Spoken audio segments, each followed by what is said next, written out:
同款嘛是在点上新，赶紧要来关心中国官方《人民日报》拜二发表评论，讲香港反逃犯条例也未收煞，成为外口势力遐查天火刀，讲到民进党和台独势力插手香港的暴乱。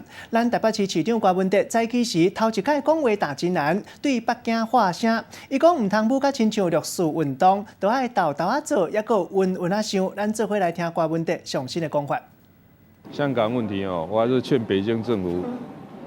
这个，好好想一下，真的还是那句话，一根火柴丢下去哦，不会烧成大火，是因为有一桶汽油在那里。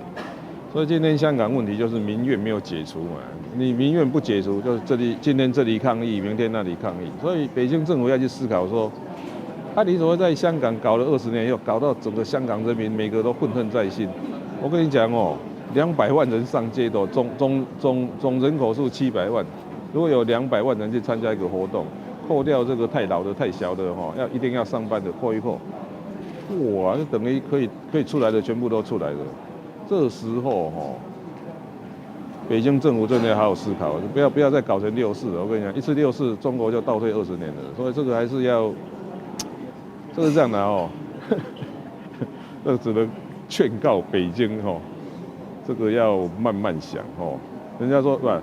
慢慢想，快快做。我看这个在慢慢想，慢慢做。我跟你讲，这个不要再搞成6·4，再搞成一个6·4哦。我跟你讲，过去30年的经济成长会全部毁掉，所以这个还是要慎思、慎思再慎思，不要乱搞。